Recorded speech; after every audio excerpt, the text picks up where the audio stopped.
السلام علیکم اسٹوڈنٹس، امید ہے آپ لوگ سب خیریت سے ہوں گے۔ آج جو ہمارا ٹاپک ہے وہ ہے کیمیائی ریشے، کیمیکل فائبرز۔ بہت سے آپ نے نام سنے ہوں گے کپڑوں کے، پولی ایسٹر، ٹیرالین، ڈیکرون، فیبرون۔ یہ وہ کپڑے ہیں جو مکمل طور پر کیمیکلز سے بنائے جاتے ہیں، اور ان کی جو خصوصیات ہیں وہ بالکل قدرتی ریشوں سے مختلف ہوتی ہیں، کیونکہ جدید دور ہے اور انسانی ضروریات بہت زیادہ بڑھتی جا رہی ہیں، جس کی وجہ سے انسانی ضروریات کو پورا کرنے کے لیے انسانوں نے مختلف کیمیکل سے انسانی ضروریات کو پورا کرنے کے لیے جو ہیں وہ پارچہ جات یا مختلف ریشے بنائے جن سے کپڑے بنائے جا سکے، تاکہ جدید دور کے مطابق لوگوں کی ضروریات کو پورا کیا جا سکے۔ یہ موجودہ دور کے نئے ایجاد شدہ ریشے ہیں۔ کیمیائی اجزاء میں فرق ہونے کی وجہ سے ان کو 3 اقسام میں تقسیم کیا گیا ہے۔ نمبر 1 پولی ایسٹر۔ آپ نے سنا ہوگا کہ ہم کہتے ہیں نا کہ ہم نے پولی ایسٹر کے تکیے بنائے ہیں، پولی ایسٹر کی رضائیاں بنائی ہیں۔ تو یہ پولی ایسٹر جو ہے خالصتاً کیمیائی ریشے سے بنا ہوا ہے، اور اس ریشے کی ایجاد پرانی ہے، لیکن 1979 میں اس کو ICI نے، جو دنیا کی سب سے بڑی کمپنی ہے، شیخ پورہ اور کراچی میں نیشنل فائبرز کے نام سے متعارف اور تیار کی ہے، اور یہ پھر ریشہ بعد میں بہت زیادہ استعمال ہونے لگا۔ اس ریشے کی تیاری میں 2 کیمیائی اجزاء جو ہیں استعمال ہوتے ہیں، ایتھیلین گائیکلون اور پیور تھراپک۔ یہ 2 کیمیائی اجزاء ہیں۔ اس ریشے سے بنے ہوئے کپڑے جو ہیں وہ فیبرون، ڈیکرون اور ٹیرالین جیسے بازاروں میں مختلف ناموں سے بازار میں جو ہیں وہ بکتے ہیں۔ یہ خالصتاً، میں نے آپ کو پہلے بھی بتایا کہ خالصتاً کیمیائی ریشوں سے بنے ہوئے تیار شدہ کپڑے ہوتے ہیں۔ آپ کبھی اپنے پولی ایسٹر کی بنی ہوئی رضائیاں یا گدے یا فائبر بالز دیکھیں تو خالصتاً وہ کیمیائی ریشہ ہے۔ پھر آپ یہ بھی دیکھ رہے ہیں کہ سامنے میں نے کچھ لائنز پینسل سے انڈر لائن کی ہوئی ہے۔ میں ہر لیکچر میں آپ کو بتا رہی ہوں کہ جو پینسل سے انڈر لائن کی ہوئی ہیں وہ آپ کے شارٹ کوسچن اور MCQs کے حوالے سے امپورٹنٹ ہیں۔ وہ آپ نے شارٹ کوسچن اور MCQs کے حوالے سے آپ نے اس کو یاد کرنا ہے۔ اگلا جو ہے وہ پولی امائڈ۔ اس ریشے کی تیاری میں ہیکسا میتھلائن، ڈائامائن اور ایڈیپک ایسڈ جو ہے وہ استعمال ہوتے ہیں، اور ان تینوں سے جو کپڑا بنتا ہے وہ ہے نائلون۔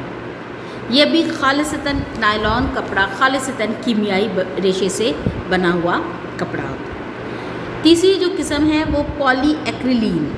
اس ریشے کی تیاری میں ایتھیلین، ہائپوکلورک ایسڈ استعمال ہوتے ہیں۔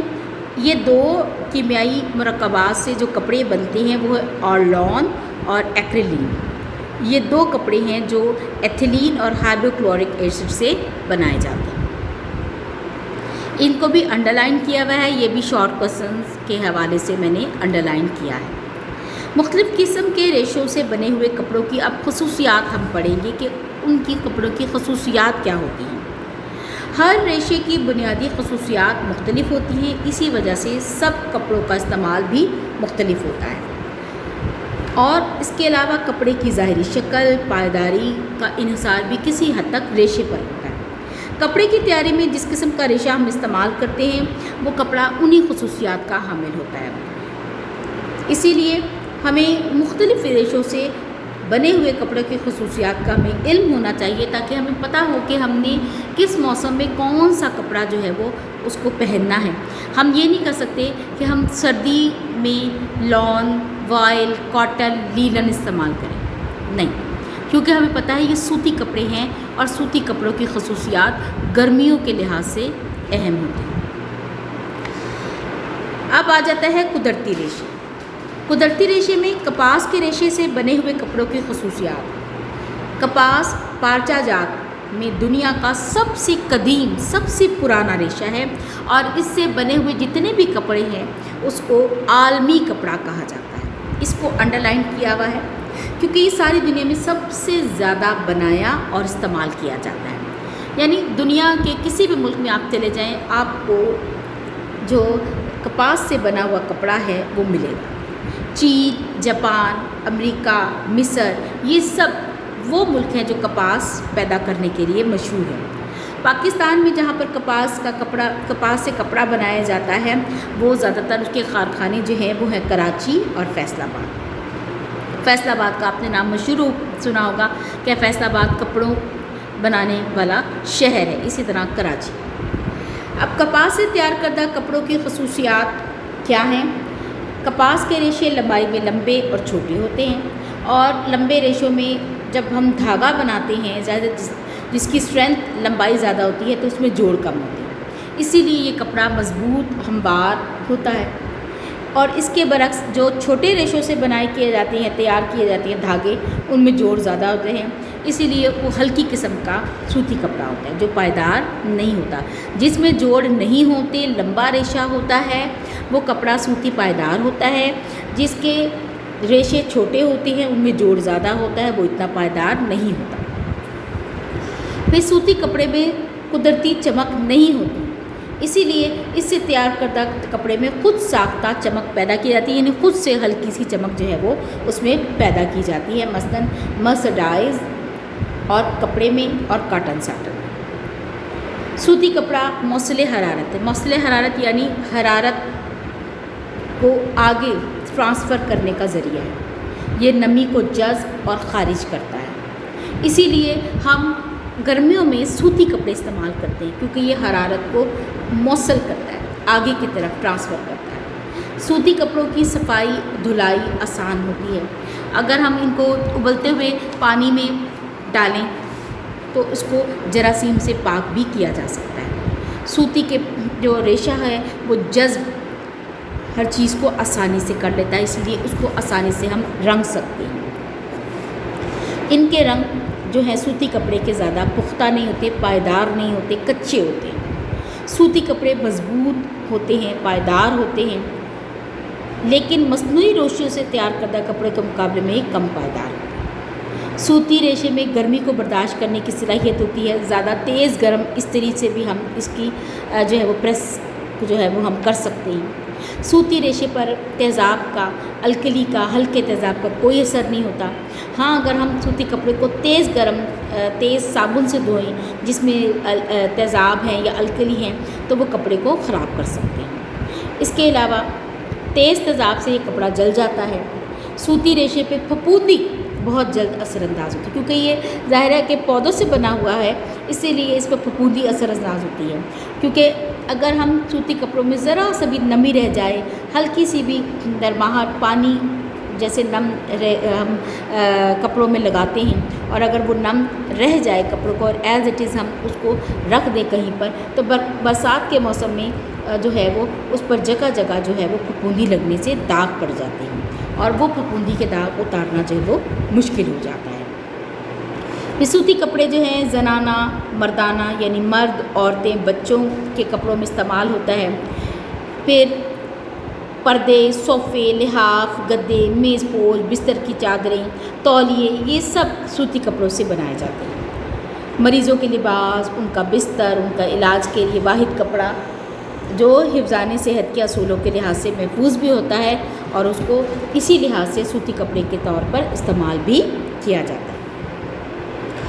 لیلن کے ریشے سے بنے ہوئے کپڑوں کی خصوصیات۔ لیلن کا ریشہ سے اس کے کپڑوں کی کیا خصوصیات ہیں وہ اب ہم پڑھیں گے۔ لیلن کا لفظ ڈلن سے نکلا ہے، یہ مصری زبان کا لفظ ہے، اس کو انڈرلائن کرنا ہے۔ جو مصر میں جس پودے سے حاصل کیا جاتا ہے اس کو ڈلن کہتے ہیں، یعنی مصر سے یہ مصری زبان کا لفظ ہے، یہ مصری پودا ہے۔ قدیم زمانے میں مصر لیلن کا گھر کہلاتا تھا۔ یہ کم از کم 10,000 سال پرانا ریشہ ہے، یعنی اتنا قدیم ریشہ ہے یہ، اور سب سے پہلے مصر میں دریافت ہوا۔ لیکن دیگر ممالک میں جس پودے سے یہ ریشہ حاصل کیا گیا اسے فلیکس پلانٹ کہا جاتا ہے۔ مصر میں اس کو ڈلن کہا جاتا ہے لیکن دوسرے ممالک میں اس کو فلیکس پلانٹ کہا جاتا ہے۔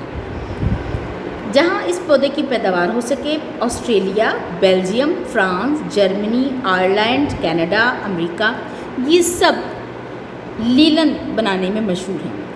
پاکستان میں کیونکہ اس پودے کی پیداوار نہیں ہوتی، اسی لیے یہاں پر جو کپڑا لیلن کے نام سے مشہور ہے وہ لیلن نہیں ہے، بلکہ وہ اصل میں کیا ہے، ریون وسکوس ہے، اور سوتی کی ملاوٹ سے بظاہر لیلن کی طرح بنایا گیا ہے۔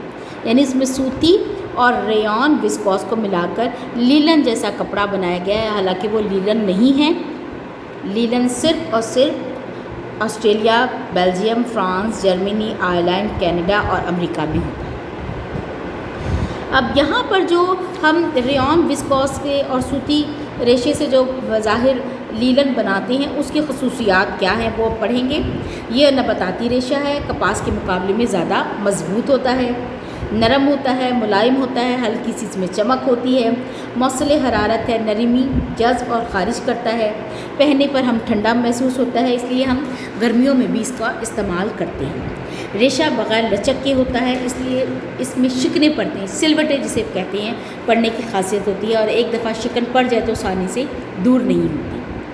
ریشے رنگ قبول کرنے کی قدرتی صلاحیت ہوتی ہے، اور ہر رنگ میں اس کو رنگا جا سکتا ہے، اور اس کے رنگ بھی پختہ ہوتے ہیں بنسبت سوتی کپڑوں کے۔ دھلائی میں خاص احتیاط درکار نہیں ہوتی، یعنی جس طرح ہم کوئی کسی طریقے سے بھی تیز وہ جو ہے صابن سے بھی دھو سکتے ہیں، اور الکلی کا اس پر کوئی اثر نہیں ہوتا۔ سوتی کپڑے کی طرح پھپھوندی کا اثر اس پر ہوتا ہے، نمدار پڑا رہنے سے اس پر پھپھوندی کے دھبے پڑ جاتے ہیں جو آسانی سے دور نہیں ہوتے۔ ہلکے گرم تیزاب سے یہ خراب ہو جاتا ہے، ٹھنڈے تیزاب پر اس کا کوئی اثر نہیں ہوتا، اور اصل لیلن کا جو کپڑا ہے بہت ہی نفیس اور عمدہ ہوتا ہے، اس پر کڑھائی بہت اچھی لگتی ہے۔ اس کا جو ہم استعمال ہے کپڑوں کے علاوہ ہم ٹیبل لیلن، ہاؤس ہولڈ لیلن یہ ان پہ کرتے ہیں۔ اس کے علاوہ میز پوش، بیڈ کور، نیپکن، ٹرالی سیٹ، ان میں بھی یہ استعمال ہوتا ہے۔ لباس بنانے میں بھی استعمال ہوتا ہے، کیونکہ سوتی کپڑے کی جیسی اس میں تھوڑی بہت خصوصیات پائی جاتی ہیں، تو اس لیے یہ ہم گرمیوں میں بھی استعمال کرتے ہیں۔ لیکن سوتی کپڑے کے مقابلے میں بہت ہی کم استعمال ہوتا ہے، اس لیے یہ کافی مہنگا ہوتا ہے۔